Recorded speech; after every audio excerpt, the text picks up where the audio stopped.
The crystal chandeliers of the Grand Astoria ballroom dripped light like diamonds onto the city's elite. At the center of it all was Justin Vance, a man who moved as if he owned the very air everyone breathed. His arm was wrapped around the waist of Scarlett Dubois, a woman whose crimson dress was as bold as her ambition.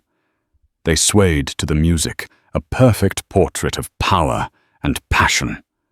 He was the king of his castle, a titan of industry, celebrating his latest triumph.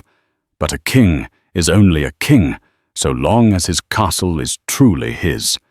And tonight, the rightful owner had come to collect. The Starlight Charity Ball was the glittering apex of the New York social season, an event where fortunes were pledged on a whim and reputations were made or shattered between the soup and the salmon course. And tonight, no star shone brighter than Justin Vance. At 42, he possessed a lethal combination of rugged good looks, honed by early mornings with a personal trainer, and the predatory grace of a man who had never been told no. His company, Vance Global Innovations, had appeared on the scene like a supernova disrupting tech markets with what financial journalists called unprecedented aggressive acquisitions. His face graced the covers of Forbes and Fortune, his interviews filled with talk of vision disruption and legacy. Tonight, he was the event's guest of honor, having made a 7-figure donation to the Children's Hospital that sent a ripple of impressed murmurs through the ballroom. His tuxedo was a bespoke Tom Ford, the watch on his wrist, a Patek Philippe that cost more than the average American home. Every detail of his existence was meticulously curated to scream success, and the most dazzling accessory on his arm was Scarlett Dubois. She was 26, a former art gallery assistant, who now ran her own art consultancy, a venture funded entirely by Justin's generosity. With cascading auburn hair, eyes the color of emeralds, and a laugh that tinkled like ice in a crystal glass, she was the physical embodiment of his triumph over a world that had once looked down on him. She clung to him, her head resting on his shoulder as they danced, whispering in his ear. "They're all watching you, my love," she murmured, her voice a sultry purr. "Even the Pembertons look impressed. I saw Mrs. Pemberton staring at my necklace." Justin smiled, a confident, wolfish grin. "Let them stare. It's a Bevilgari Serpenti. A queen deserves to be adorned with jewels." He dipped her low, a theatrical move that drew a smattering of applause from nearby couples. For a moment, caught in the flash of a photographer's camera, they were the undisputed royalty of the evening. He felt invincible. Every handshake was firm, every backslap a confirmation of his status. He moved through the crowd like a shark trailed by fawning investors and ambitious young entrepreneurs hoping for a moment of his time. He spoke of market caps, quarterly earnings, and his new venture into sustainable energy with an authority that left no room for doubt. But beneath the polished veneer, a tiny cold serpent of anxiety was coiled in his gut. It was a familiar feeling, one he'd lived with for years, but tonight it was more active, its hissing almost audible over the string quartet. He pushed it down with another flute of Dom Perignon, the bubbles a temporary balm on his frayed nerves. His life was a masterpiece of illusion. Vance Global Innovations existed, yes, but it was not the empire he portrayed. It was a house of cards built on leveraged debt, wildly optimistic projections, and a single monumental lie that formed its foundation. The lie was so audacious, so complete, that no one had ever thought to question it. His wife Emilia was not here tonight. When he'd left their cavernous Fifth Avenue apartment, she had been sitting in the library, a book open in her lap, her face pale and still. Another late night, Justin. She had asked, her voice quiet, devoid of its usual warmth. "It's the Starlight Ball, Ellie. I'm the guest of honor. We discussed this. You're the guest of honor," she corrected softly. "I have a headache. You and Scarlett can represent the Vance name just fine." The casual, almost dismissive way she mentioned Scarlett's name sent a chill down his spine. For months, Emilia had been distant, retreating into a shell of polite indifference. The fiery, brilliant woman he had married, the one who had challenged him and sharpened his ambition, had been replaced by this placid, observant ghost. He told himself it was ennui, the boredom of a life with too much comfort. He preferred that explanation to the alternative that she knew, that she was watching him waiting. He pushed the thought away. Here in the glittering ballroom with Scarlett's warm body pressed against his, and the scent of her expensive perfume filling his senses, his wife felt like a relic from another life. Emilia was stability history, the bedrock. Scarlett was the future, the prize, the proof that he had truly arrived. "You seem distracted," Scarlett whispered, her fingers tracing the lapel of his jacket. "Is everything all right?" "Perfectly," he lied smoothly, his smile returning. "I was just thinking about our trip to St. Bart's next week.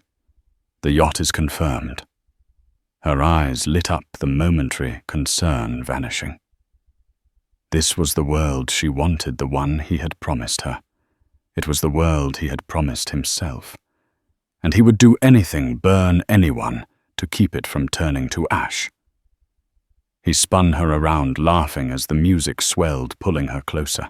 He was Justin Vance, the master of the universe. Nothing could touch him. From across the room near the grand arching entrance, a journalist from the Wall Street Journal, a man known for his incisive, unforgiving investigations, watched him. The journalist Marcus Thorne didn't look impressed. He looked hungry. And Justin, for the first time that night, felt a genuine, terrifying pang of fear. The serpent in his gut had finally uncoiled. Emilia Vance was not at home with a headache. She was sitting in the back of a black Mercedes Maybach, its silent engine gliding through the glistening streets of Manhattan, the city lights painting fleeting strokes across her stoic face. The book she had been holding an hour ago, a first edition of Virginia Woolf's A Room of One's Own, now lay on the seat beside her. Its theme of female independence had never felt more resonant. Her transformation had been a quiet one, an awakening that happened not in a thunderclap, but in a series of small, unsettling discoveries. It began 6 months ago, with a letter. A collections notice from a creditor she'd never heard of for a loan of $2 million she knew nothing about. It had been mistakenly delivered to their old Hamptons address and forwarded on, slipping through the net of Justin's carefully controlled mail. When she'd confronted him, he had laughed it off. An aggressive clerical error, darling. I'll have my legal team crush them. He was so charming, so dismissive, that she almost believed him. But the seed of doubt had been planted. Emilia was the daughter of a university history professor and an accountant. She grew up in a world of books, budgets, and verifiable facts. She was intelligent, methodical, and had a mind for numbers that Justin, in his sweeping grandeur, often underestimated. While he was out chasing a legacy, she had quietly managed their personal finances, the household accounts, and the family trust for their 2 children away at boarding school. She was the one who balanced the books. So she started digging, not with malice, but with a growing sense of dread. She began with the small things. The credit card statements he kept locked in his office desk. She picked the lock, a skill learned during a rebellious teenage phase, and found charges that didn't align with his business trips. Suites at the George V in Paris when he was supposed to be in Frankfurt. Jewelry from Graff and Cartier that she had never received. extravagant dinners at restaurants she'd never heard of. The name Scarlett Dubois appeared again and again. A quick, discreet search revealed the art consultant's social media, a gaudy digital scrapbook of a life funded by her husband. There she was wearing the Cartier bracelet, dining at the Parisian restaurant, her arm linked with a man who was always just out of frame. The betrayal was a physical blow, a cold fist clenching in her chest. But it was the financial discoveries that truly terrified her. Using her knowledge of their accounts, she delved deeper. She saw massive unexplained cash withdrawals, loans taken against assets she thought were secure, a complex web of shell corporations and offshore accounts that seemed designed not to grow wealth, but to hide it, or perhaps to hide a lack of it. Vance Global Innovations. The company he paraded as his own creation seemed less like a solid institution and more like a shimmering mirage. Her first instinct was to confront him, to scream, to shatter the illusion with the force of her pain. But she knew Justin. He would lie. He would gaslight her, call her hysterical, and then lock down his finances so tightly she would never find the truth. She needed more than suspicion. She needed proof. She needed power. Her father had once introduced her to a man at a university. Benefit, a reclusive philanthropist who had been a quiet legend in the financial world for half a century. A man whose name was synonymous with old money integrity and immense understated power. Mr. Alistair Finch. She found his private office number through a family connection and made the call. Her voice trembling but determined. She expected to be rebuffed by a secretary, but the man himself answered on the second ring. His voice a calm, deep baritone. She explained who she was and that she needed to discuss a matter of utmost urgency and discretion regarding Justin Vance. To her astonishment, he agreed to a meeting. The next day, she sat in his office, a quiet, wood-paneled sanctuary high above Central Park that smelled of old leather and tea. Alistair Finch was in his late 70s, with piercing blue eyes and an air of absolute stillness. He listened without interruption as she laid out her findings. The debt, the lies, Scarlett, the precarious nature of Justin's company. She expected shock, perhaps pity. She received something else entirely. When she was finished, he looked at her, his expression not of surprise, but of profound disappointment. "Emilia," he said, his voice gentle, "I am so very sorry you have had to discover this on your own. I had hoped the situation would resolve itself before it came to this." Emilia stared at him, confused. "You know," Alistair sighed, rising from his desk to look out the window at the park below. "I know Justin Vance better than he imagines. Vance Global Innovations is not his company. It is a subsidiary of Finch Holdings." The room seemed to tilt. Emilia felt the air leave her lungs. "What years ago?" Alistair explained, turning back to her. "I acquired a portfolio of promising but mismanaged tech startups. I needed a dynamic, aggressive CEO.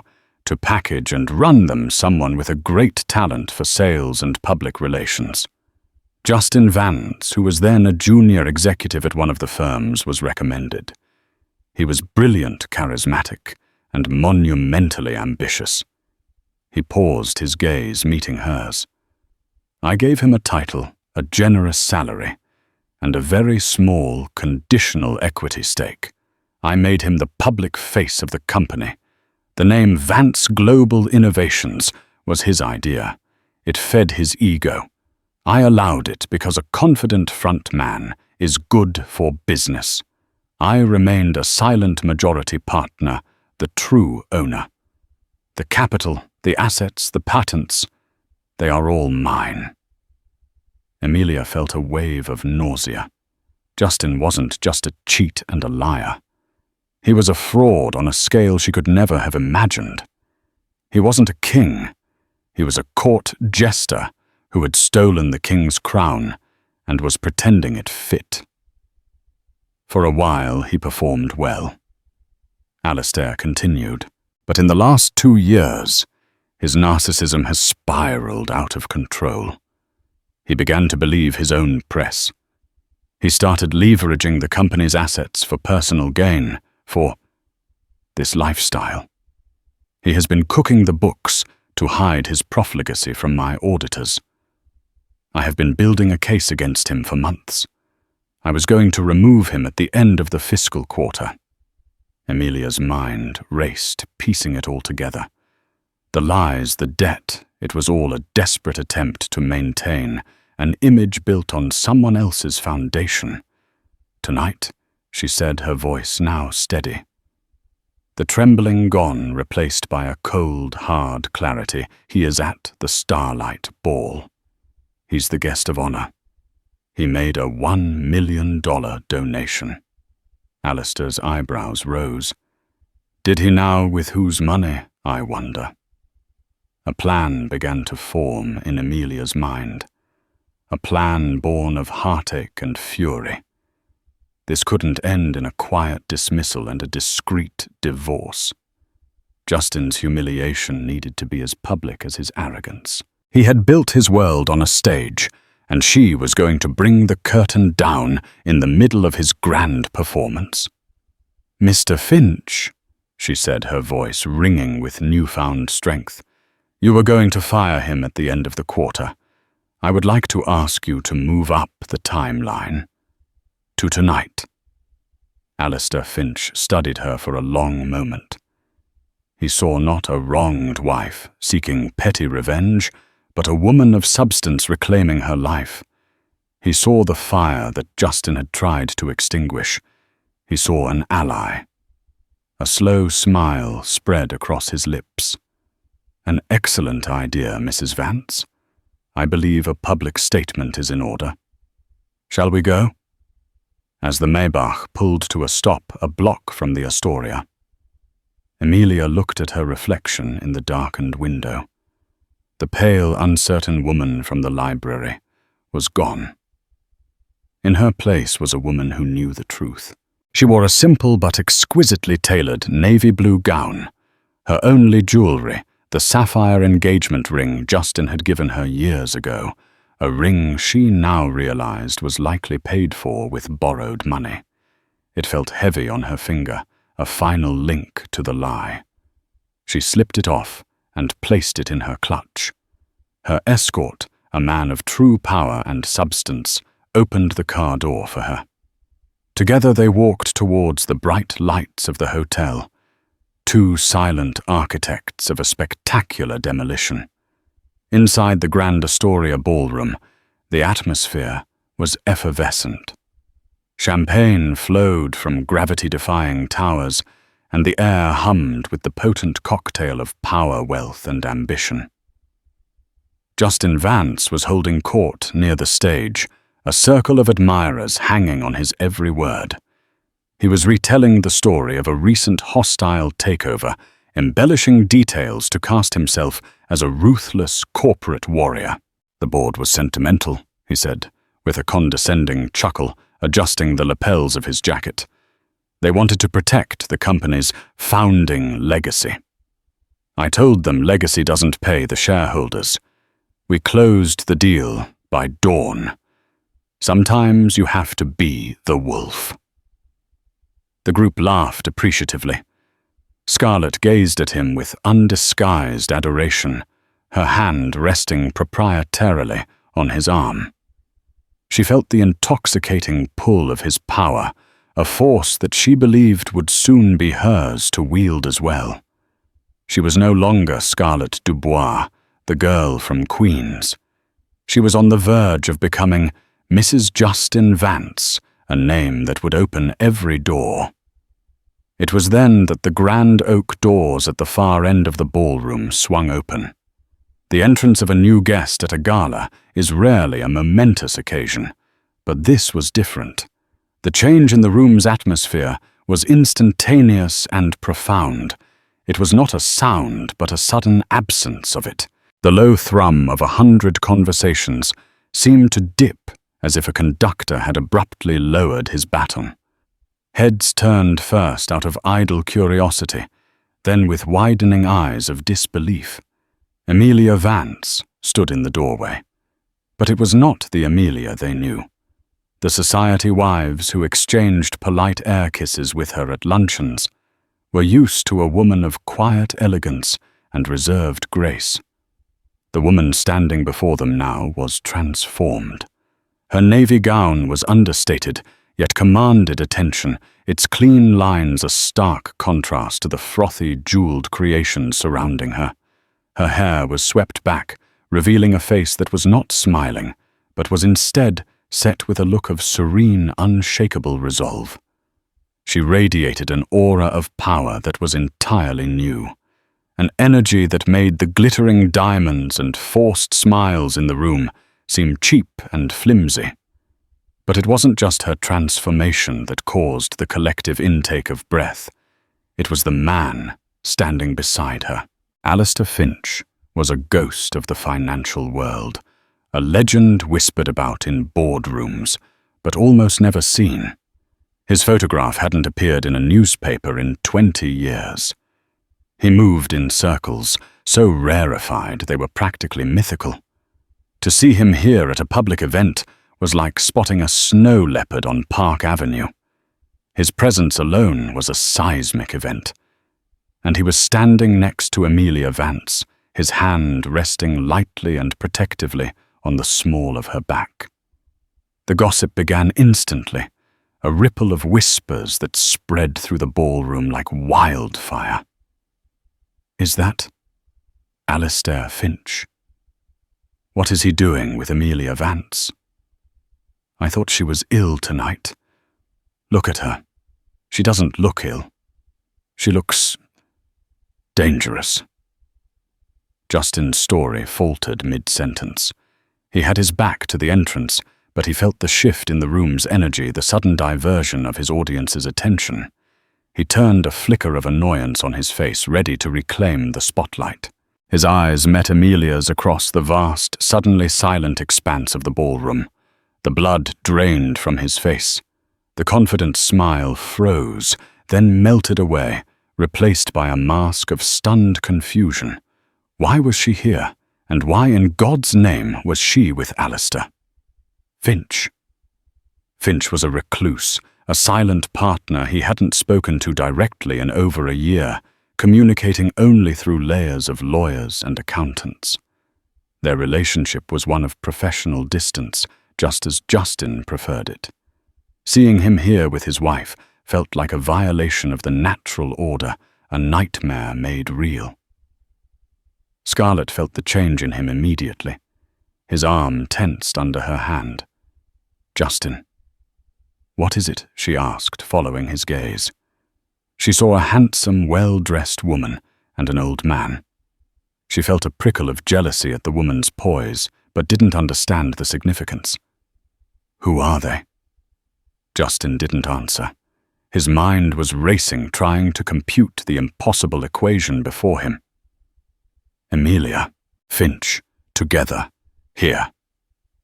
It didn't make sense. A dozen frantic scenarios played out in his head, each more terrifying than the last. Was this about their marriage? Was she publicly leaving him for an older, richer man? The absurdity of the thought was almost comical, but the ice-cold dread gripping his heart was anything but. Emilia and Alistair began to walk. They didn't hurry. Their pace was slow, deliberate, regal. With every step they took, the path before them cleared as if they were parting the Red Sea. People backed away, their whispers dying on their lips, replaced by a tense, expectant silence. The string quartet, sensing the dramatic shift, faltered and then stopped playing altogether. The only sound was the soft click of Emilia's heels on the marble floor, a sound that echoed in the cavernous room like a ticking clock counting down to doomsday. Marcus Thorne, the journalist, watched with rapt attention, his professional instincts screaming. This was it. This was the story.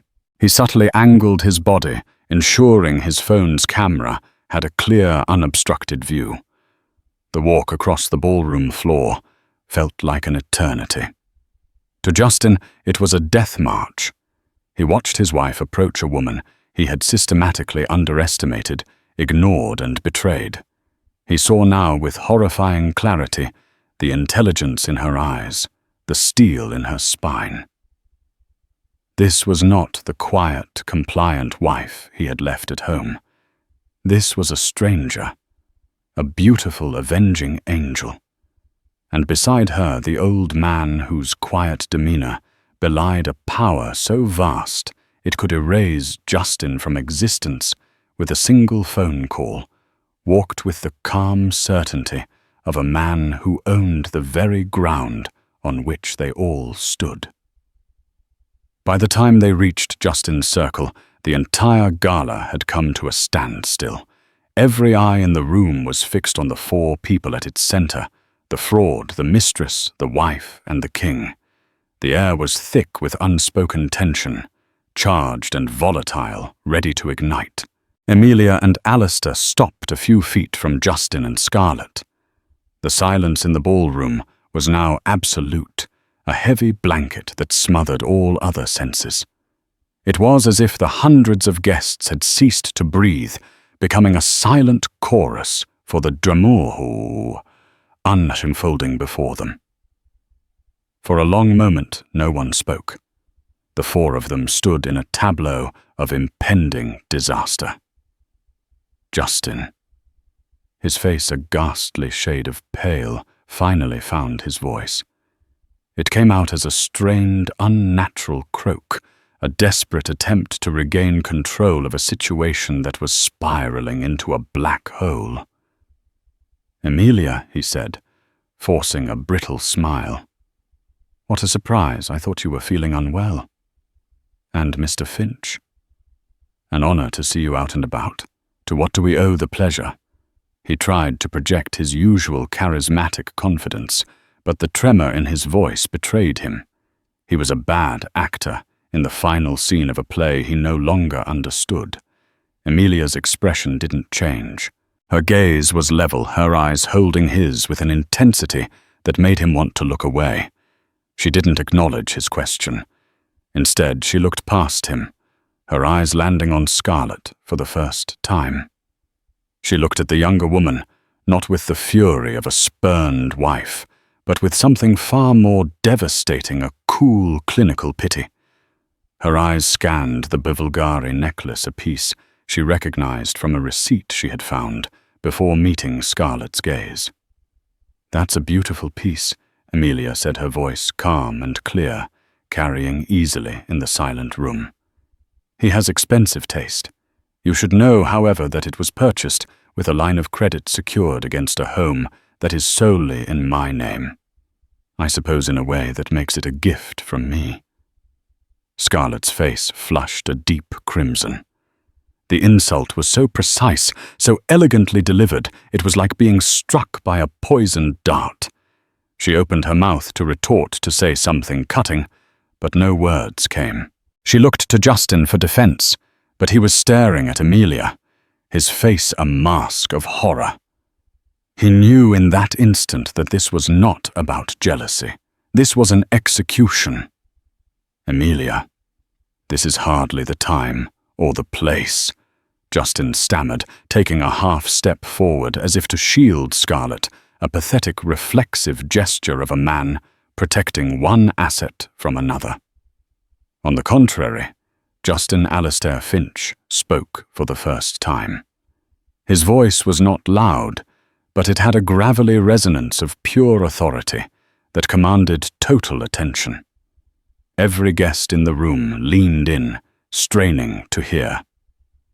"I think this is the perfect time and place. A man's character is best judged in public." Alistair's eyes, cold and blue, as a winter sky settled on Justin.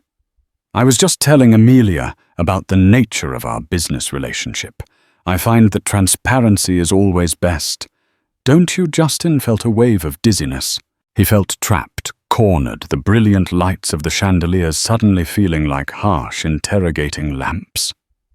I don't know what you mean, he managed to say the lie, sounding feeble even to his own ears. Let me clarify. Alistair said, his tone patient, as if explaining a simple concept to a child. For 10 years you have been the face of a company. You have taken the credit, you have graced the magazine covers, and you have enjoyed the considerable perks of the position I gave you. But you seem to have forgotten a fundamental truth, Justin. A frontman is not the main event. He is merely an employee. Scarlett's head whipped around to look at Justin, her eyes wide with confusion and a dawning horror. Employee. The word hung in the air, ugly and incongruous with the man who had promised her the world. The man she believed was a self-made titan. What is he talking about, Justin?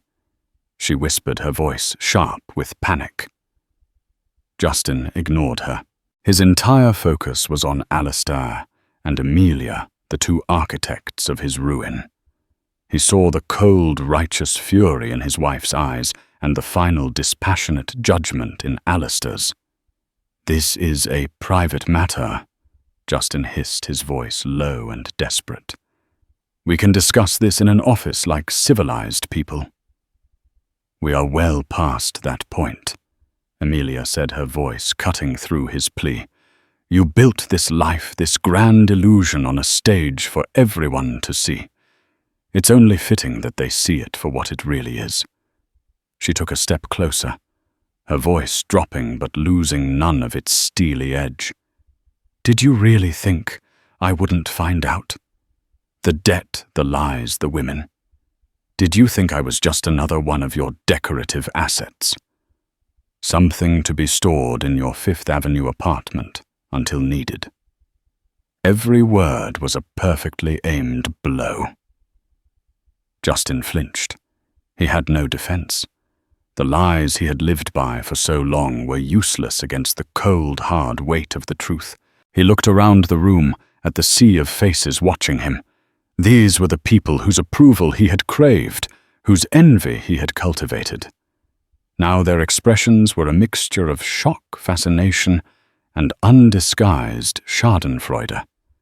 He was no longer their peer. He was their evening's entertainment. The public spectacle he had so desperately wanted was his, just not in the way he had ever imagined. The confrontation was not a screaming match, not a messy, emotional scene. It was something far worse. It was a quiet, methodical public dissection, and the surgeons were holding their scalpels ready to make the final fatal incision. The tension in the ballroom had reached its zenith. Justin Vance stood exposed, his carefully constructed world crumbling around him in slow motion. He looked from his wife's resolute face to Alistair Finch's impassive one, searching for an exit, a way to spin this, to lie his way out one last time. But there was no escape. You have no idea what you're talking about, Justin blurted out, a last desperate act of defiance. He turned his attention to the crowd, his voice rising in a theatrical appeal. This is a private marital dispute, complicated by a bitter business disagreement. My wife is overwrought, and Mr. Finch is attempting a hostile takeover using my family to do it. A few people in the crowd murmured the accusation of corporate raiding a familiar narrative. For a fleeting second, a sliver of hope ignited in Justin. Perhaps he could paint himself as the victim. Alistair Finch shattered that hope with a single quiet laugh. It wasn't a sound of mirth, but of pure, incredulous irony. A hostile takeover, Alistair repeated, shaking his head slowly. My dear boy, you cannot take over something you already own. Every share, every patent, every brick and server of Vance Global Innovations is and always has been the property of Finch Holdings. He gestured vaguely around the opulent ballroom. This entire evening. Your generous $1 million donation to the hospital. A noble gesture. It will, of course, be honored, but it will be noted in the records as a donation from Finch Holdings, as it was our money you were pledging. The collective gasp from the audience was audible. This was no longer a domestic squabble. This was the public detonation of a man's entire identity. Alistair turned his gaze to Marcus Thorne, the journalist, who was now openly recording the scene with his phone. "Mr. Thorne," Alistair said, his voice projecting clearly. "Let me give you a headline. As of 9:30 p.m. this evening, Justin Vance has been summarily dismissed from his position as CEO of my subsidiary company for gross financial misconduct and embezzlement. A full forensic audit is underway, and we will be cooperating with the District Attorney's Office." Embezzlement. District Attorney. The words struck the room like hammer blows. The veneer of a high society drama cracked, revealing the ugly reality of white-collar crime beneath. Justin staggered back a step, as if he had been physically struck. "You can't do this," he whispered, his bravado utterly gone, replaced by the raw panic of a cornered animal. "It's already done," Alistair said calmly. All eyes now turned to Scarlett. Her face was a mask of disbelief and fury. The future she had so carefully curated, the St. Bart's yacht trips, the life as a society queen, the endless supply of vulgari, had just evaporated before her eyes.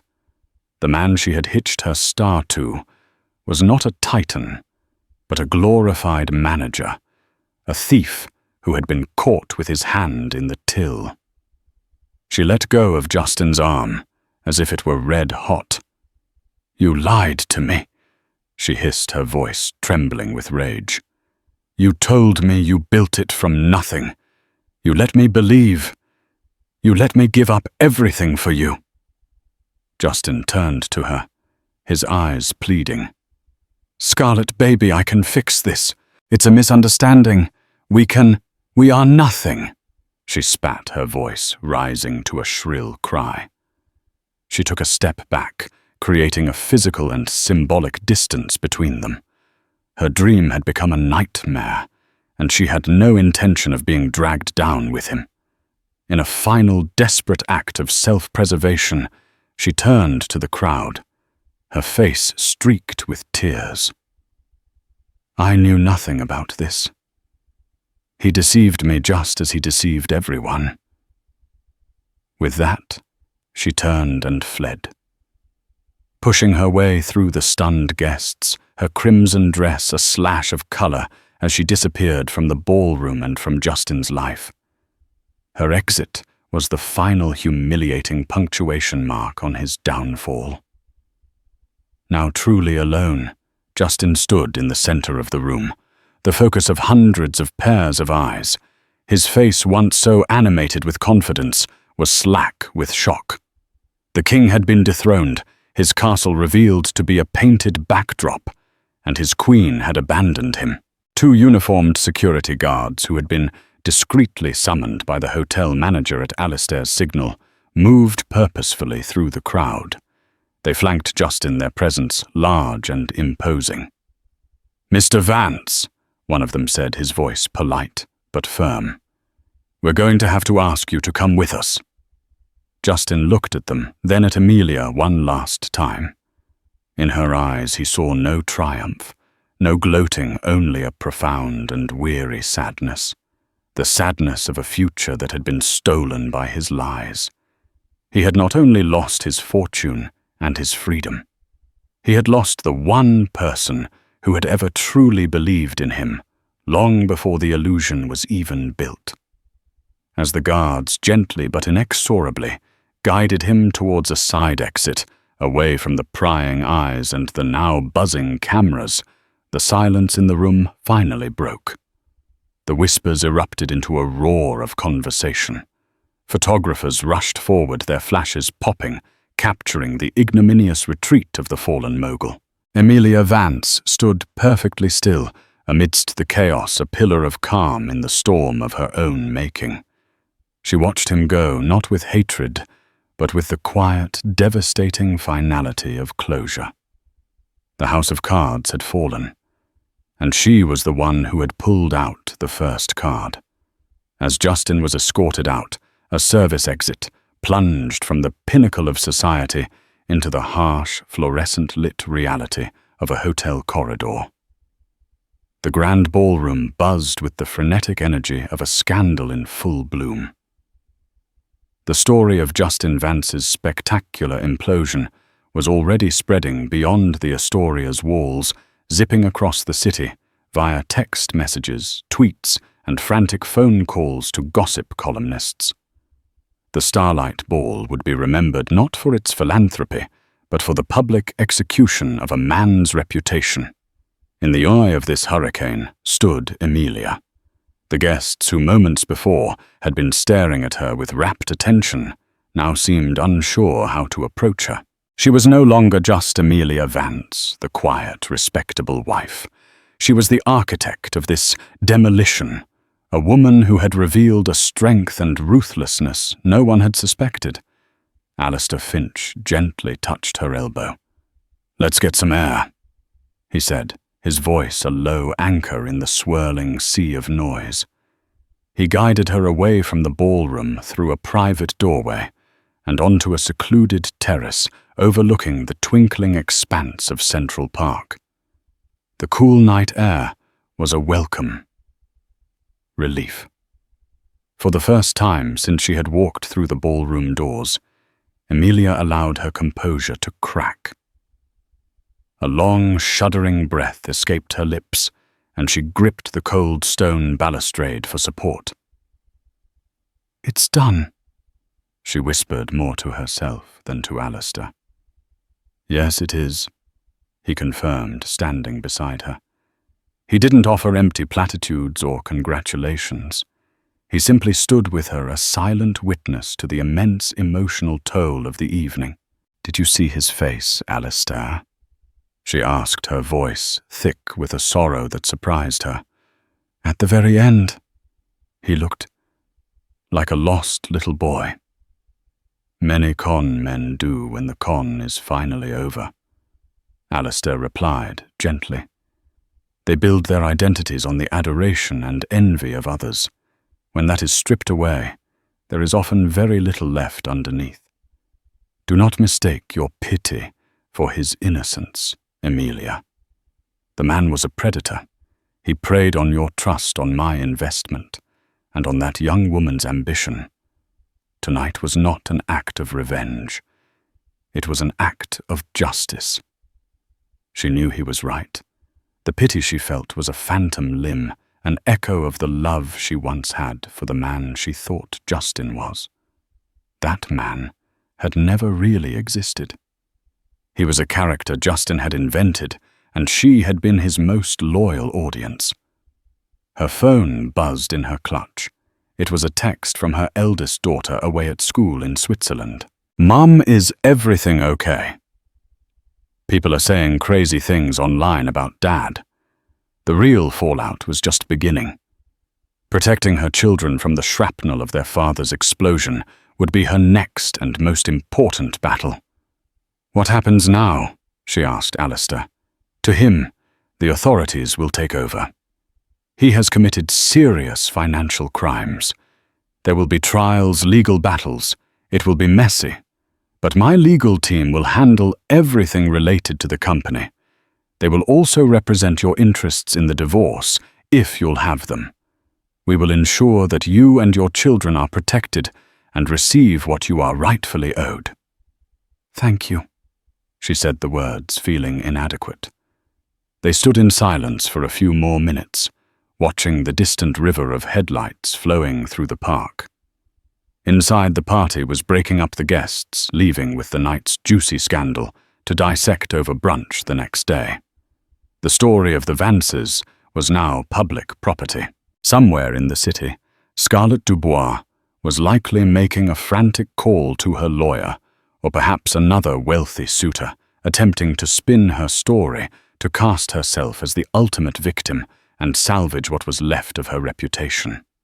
Her flight from the ballroom was an act of survival, and Emilia couldn't bring herself to feel anything but a distant, weary disdain for the girl.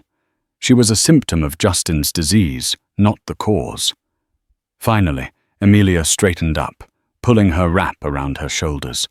The sadness was still there, a dull ache in her chest, but it was now overlaid with a profound sense of release. She was free.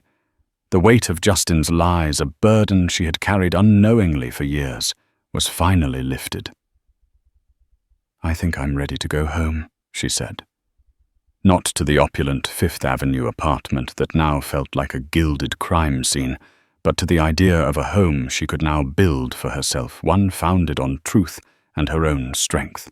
Alistair nodded, a look of deep respect in his eyes. "Of course. My car is waiting."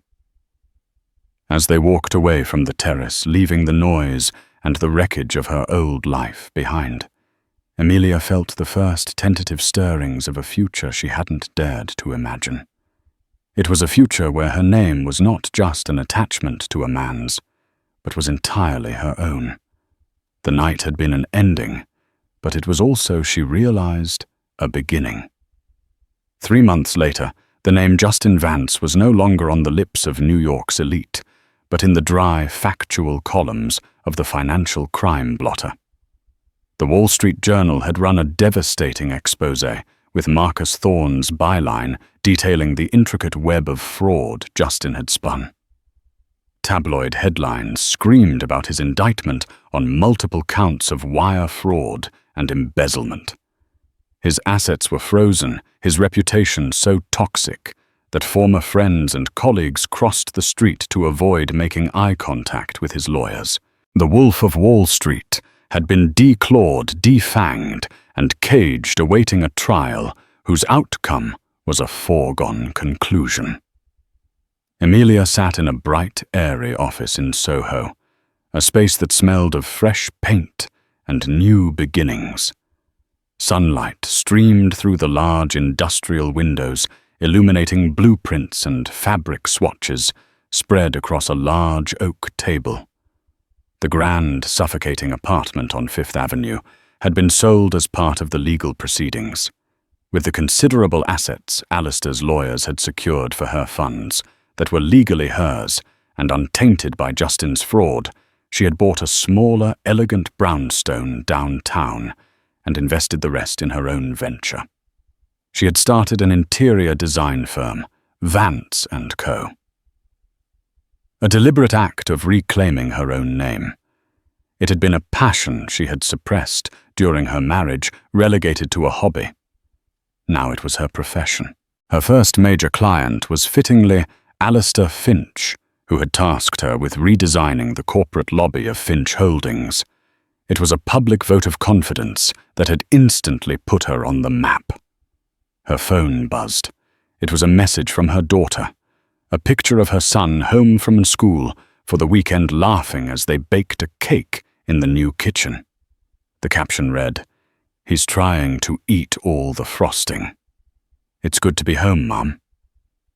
Emilia smiled a genuine, unburdened smile. The divorce had been finalized last week. The proceedings were swift and brutal for Justin's side.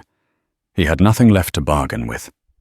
She had been granted full custody, and a settlement that ensured her and the children's futures were secure.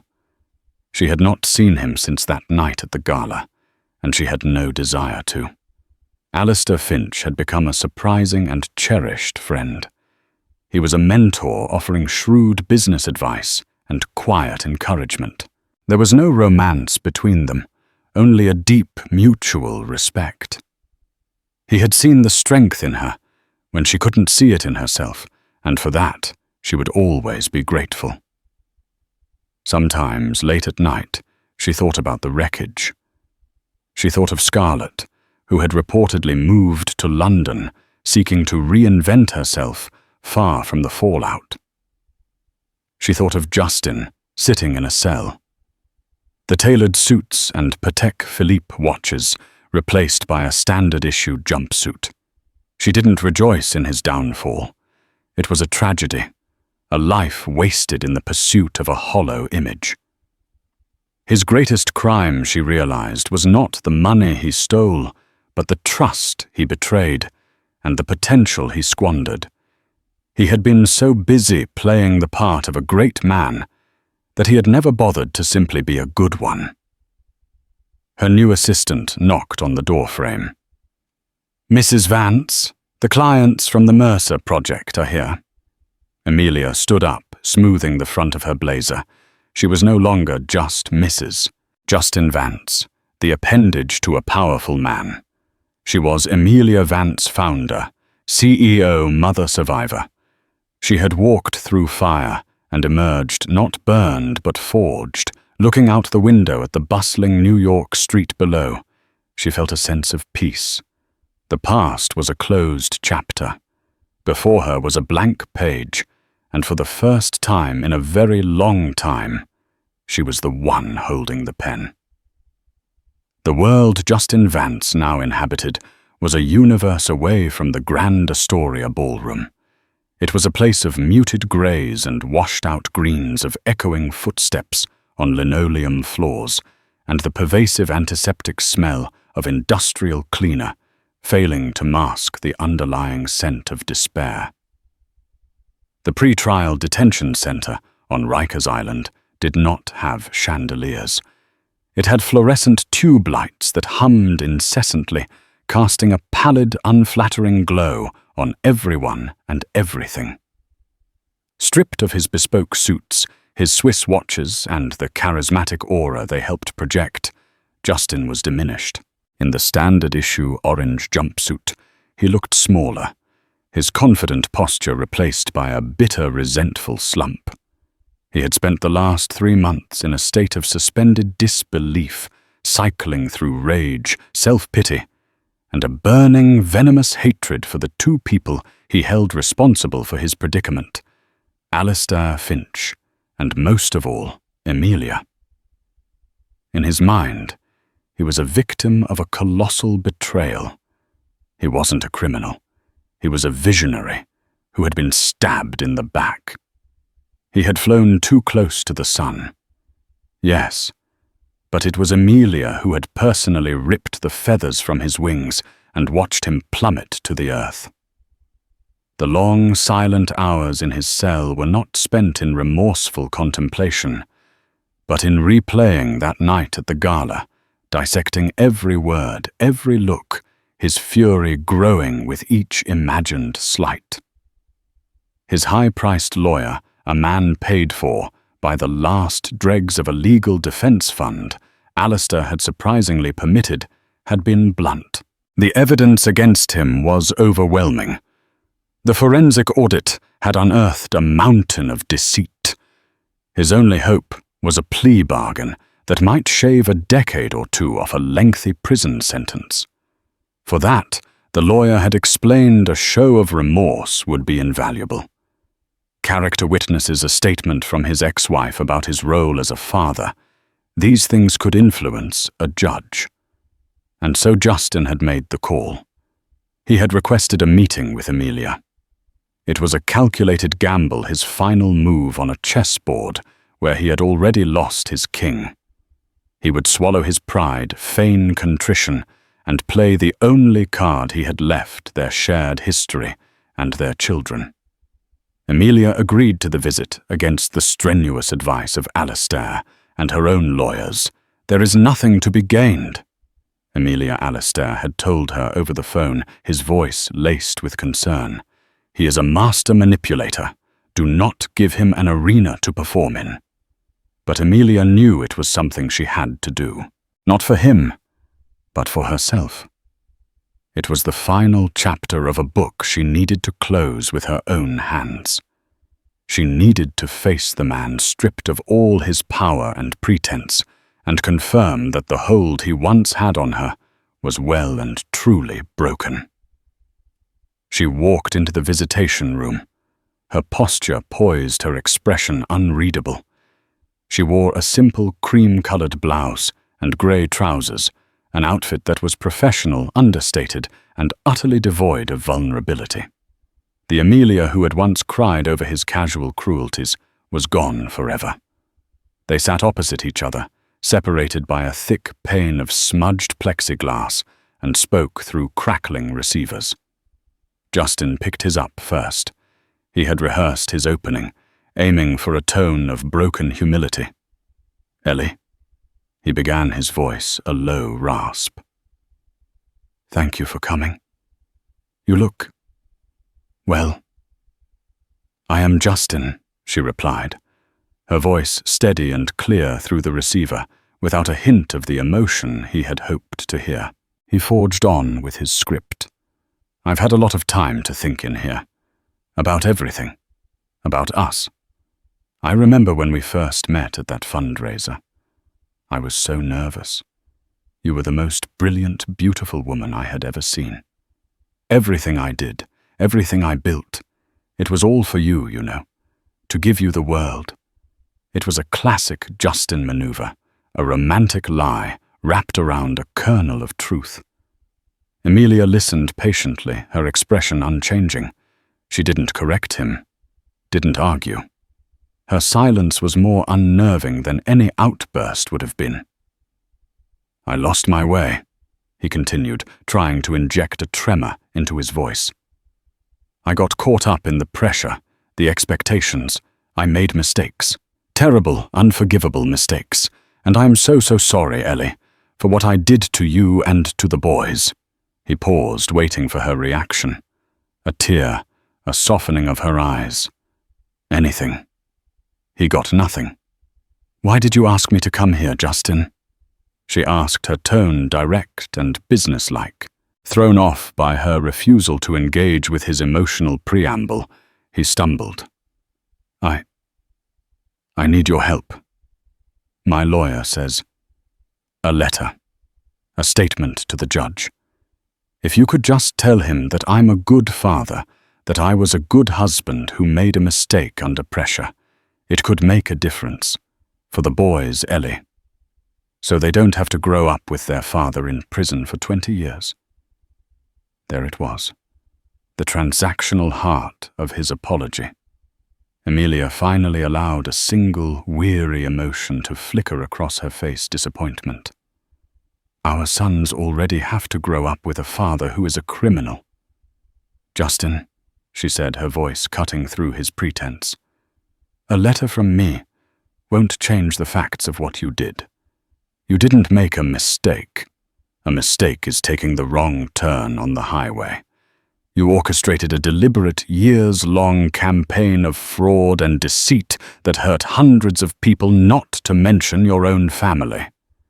Justin's mask of contrition began to crumble.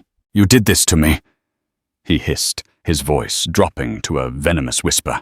You and that old man, you could have come to me, we could have handled it privately. But you had to destroy me. You had to humiliate me in front of everyone. You humiliated yourself. Emilia countered, her voice remaining perfectly level. You built a stage of lies and paraded yourself upon it. All I did was turn on the lights. I came here today to tell you one thing, Justin. The name of my new company is Vance & Co. He stared at her, uncomprehending. What I'm not running from, the name you tarnished, she explained. I'm reclaiming it. I'm building something real, something honest for myself and for our sons. Something they can one day be proud of. That is my statement. My work will be my statement. My life will be my statement. In that moment, Justin finally understood. He had no power here. His charm, his threats, his emotional blackmail. They were all useless against this new version of his wife. She hadn't come here to save him or to gloat. She had come to close the door. Goodbye, Justin, she said, softly. She placed the receiver back on its cradle, the click echoing with finality. She stood up, smoothed her blouse, and walked out of the visitation room without a single backward glance. Justin watched her go, his knuckles white as he gripped the receiver. He was left alone with the humming lights, the grey walls, and the crushing absolute silence of his own empty echo. She had walked out of the grey, sterile room and back into the sunlight, leaving him behind in the void he had created for himself.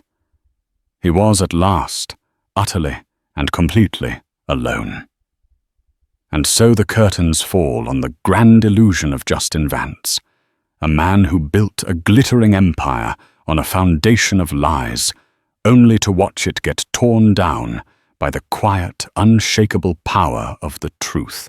His story is a chilling reminder that the brightest lights can cast the darkest shadows, and true strength isn't found in what you project to the world, but in the integrity you possess when no one is watching. Emilia's journey shows us that even in the face of devastating betrayal, there is an opportunity not for revenge, but for rebirth, for reclaiming your name, your power, and your story. If this story of secrets, lies, and ultimate justice captivated you, please hit that like button to let us know. Share it with someone who loves a story of epic downfall and powerful redemption. And most importantly, subscribe to the channel and ring the notification bell so you never miss another tale of drama and intrigue. Thank you for listening.